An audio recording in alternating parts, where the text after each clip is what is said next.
প্রতিদিনের চিন্তা ও প্রার্থনা। 5ই এপ্রিল দিনের প্রধান চিন্তা। এক অনন্ত সত্তা, তিনি বিশ্বকে আবেষ্টন করিয়া আছেন এবং তিনি সর্বব্যাপী, যদিও আমরা তাহাকে স্পর্শ করিতে পারি না, মুখস্থ করা যায়।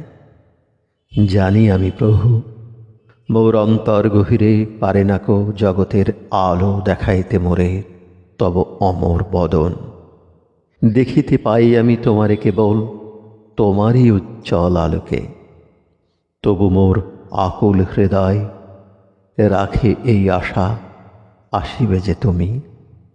তাই আমি জ্বালাই আমার ক্ষুদ্র প্রদীপ তোমার আসন তলে, দিবস নিশীথে অবিরাম অবিরত।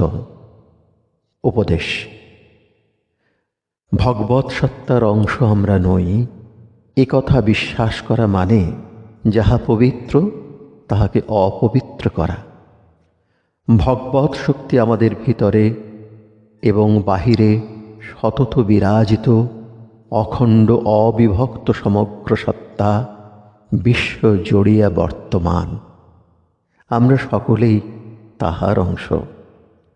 যতদিন ভগবৎ রাজ্য অতি দূরে এ কথা মনে হইবে, ততদিন আমরা সেই রাজ্যে প্রবেশ করিতে পারিব না এবং প্রকৃত জ্ঞান লাভও আমাদের হইবে না।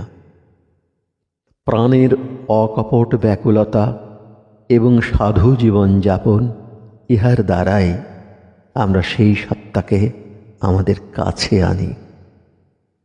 প্রার্থনা। হে অনন্ত দেবতা, তুমি সকলকে বেষ্টন করিয়া রহিয়াছ। আমাকে দিব্য দৃষ্টি দান করো, যেন তোমার কৃপায় আমি তোমার সর্বব্যাপী আবির্ভাব দর্শন করি এবং কখনো যেন তোমার দর্শনে বঞ্চিত না হই। আমাকে শিখাও যেন আমি অহরহ তোমারই অন্বেষণ করি এবং সর্বতোভাবে তোমারই রক্ষণ আশ্রয়ের ভরসায় থাকি।